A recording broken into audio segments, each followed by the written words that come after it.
Hi, welcome back to the Math Lounge. We're going to be considering an ellipse in this particular video, so let's go right to it. And once again, we're going to be completing the square a whole bunch. Here's my description. General equation of an ellipse is something that looks like this: x minus h quantity squared over a squared, y minus k quantity squared over b squared. Let me draw an ellipse so that you know what we're talking about here. Give me a sec. Okay, so we'll have this going. Can I make it all? Let's try this. Well, sort of. Yeah, you can see me up above. Okay, so here is the center.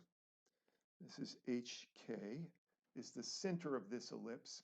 The A represents the distance, the horizontal distance over in either direction to the edge of the ellipse, and the B represents the vertical distance. So you can kind of see that if B was bigger than A, then this ellipse would be kind of a tall, skinny ellipse instead of a short, fat ellipse. So there's the deal. So there's a few other things. The C is the distance from the center to the foci. There are two foci with this.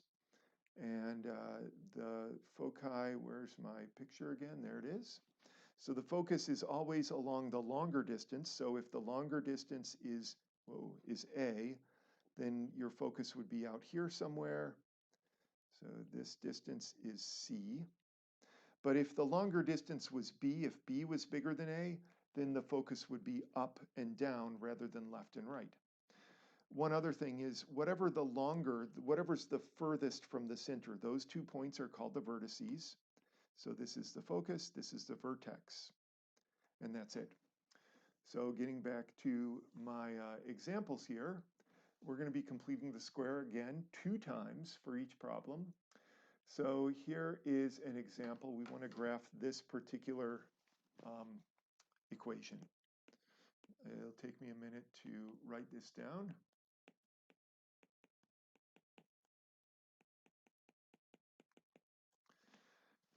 And then I'll switch over to this. So first things first, we complete the square both for x and for y. So I'm going to do them both at the same time.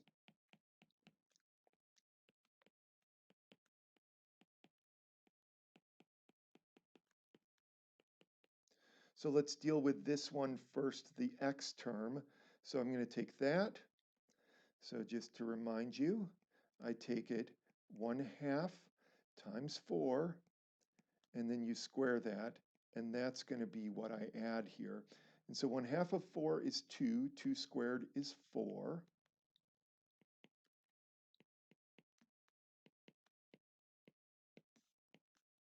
We'll balance this equation in a minute, so don't fret. Well, why don't I start balancing it now? So this here on the left side, I have just added 4, which is 2 times 4. I haven't added 4, I've added 8. And so I need to add 8 to the right side. There's already an 8 over there, but I'm going to add another 8. Okay, the next thing I'm going to do is deal with my x. So I've got x squared plus 4x, and I'm actually going to, well, yeah, I'm going to move this over a bit. There. And then I need to do the same thing here. So this one, let me highlight in red.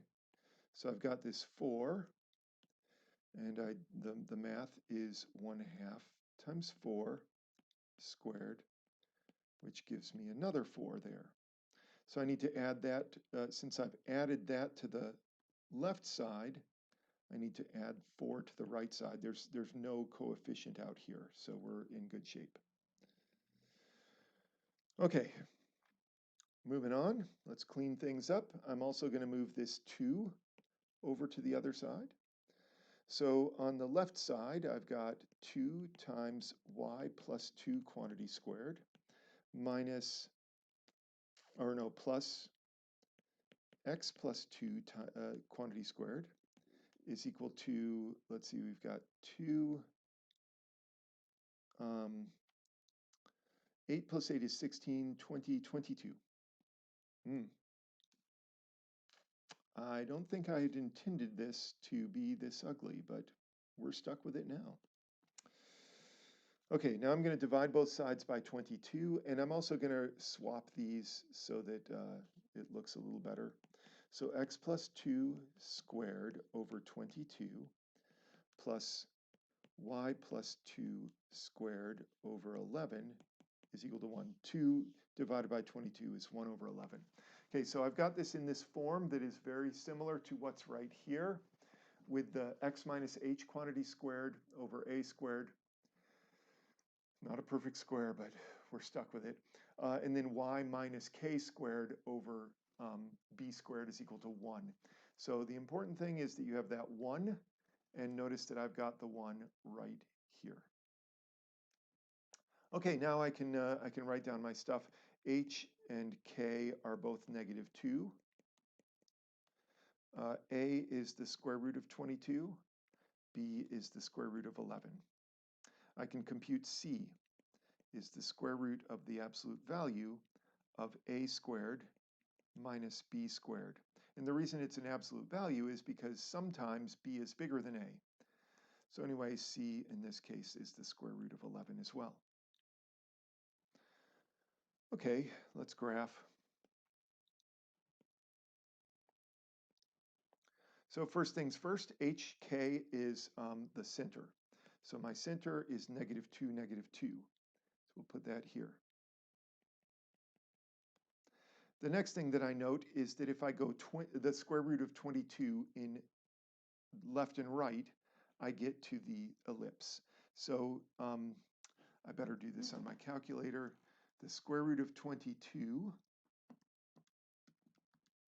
is 4.7 approximately. So this will be about 2.7. But I can actually write it like this, -2 plus radical 22, -2. And then over here, this will be at about -6.7, which is -2 minus radical 22 and -2. So that's those sides of the ellipse. Up and down, I'm going to go radical 11, which is a little bit more than 3. So let's see, I'm at -2, -2. So this will be about 1.1 up. So this is -2 and -2 plus radical 11. Down, I have a similar situation. -2, -2 minus radical 11. And then I'll just connect all the dots. Well, make a nice as best you can, better than mine, hopefully. Finally, you want to know where your foci are? They happen to be left and right because this is you go along the longer of the distances. So we're going to go out here. So that's going to be -2 plus radical 11 because C in this case happens to be radical 11. And then -2 minus radical 11. So there's my foci.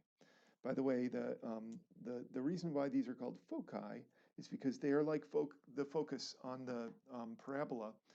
If you were to make a pool table, and if you go to various science museums, they've done this, a billiards table that is elliptical, and you put a ball on one focus, another ball on the other focus, it doesn't matter what direction you hit this ball because of the reflective properties of the ellipse. It'll always hit your other ball. So it's just kind of interesting that those 2 points are special.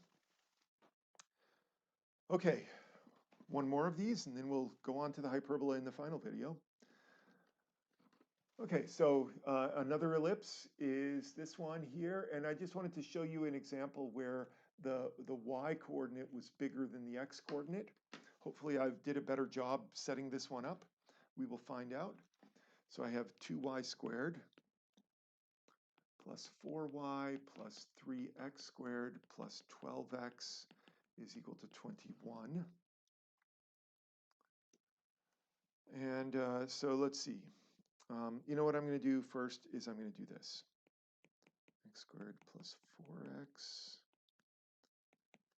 2y squared plus 2y, just because I like the I like the x to be first and the y to be second. Okay, now we'll complete the square. You know the drill. Take this thing, and do half of this and square it. So half of 4 squared is 4.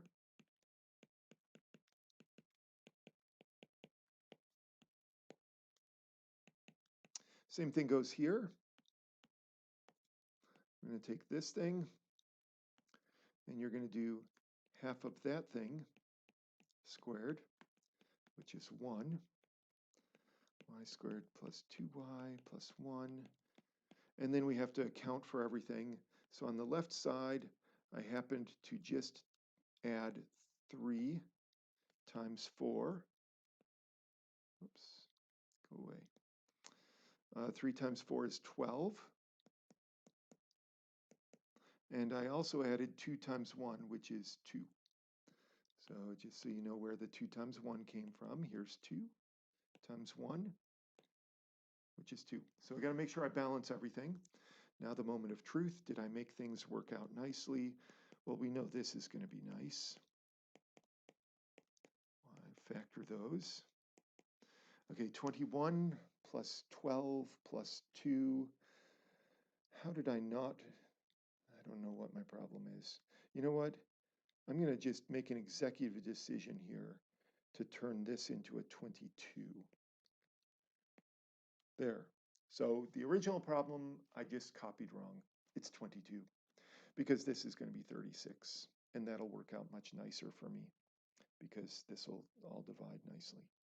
Okay, so let's divide everything by 36. I have 3 x plus 2 quantity squared over 36 plus 2 y plus 1 squared over 36 is equal to 1. Now you can cancel some stuff. X plus 2 squared over 12 plus y plus 1 squared. Still not nice, not super nice, but it's better. This is over 18. And so in this case, my center is at the point -2, -1. My A is the square root of 12. B is the square root of 18. Neither of those are super nice, but they'll do. Square root of 12, by the way, is 2 radical 3. The square root of 18 is, well, 3 radical 2. Isn't that nice? Okay, so then my value for C will be the square root of the absolute value of 12 minus 18. So here this comes into play where it would be negative. Sorry, I don't know why it keeps shifting like that. So C is radical 6, and that's the distance to the focus. So this is the distance left and right to the ellipse, the distance up and down to the ellipse, and then the distance to the focus. And because the up-down is bigger, the focus will be on the up-down section. So time to graph. Where's my center? -2, -1. -2, -1. And distance on left and right is 2 radical 3. So we're just going to put that there. -2 plus 2 radical 3. And -2 minus 2 radical 3. So that's the left, right. Up, down is 3 radical 2. So it's a little bit further. Should be at least. So this is going to be -2, -1 plus 3 radical 2. And this is -2 and -1 minus 3 radical 2.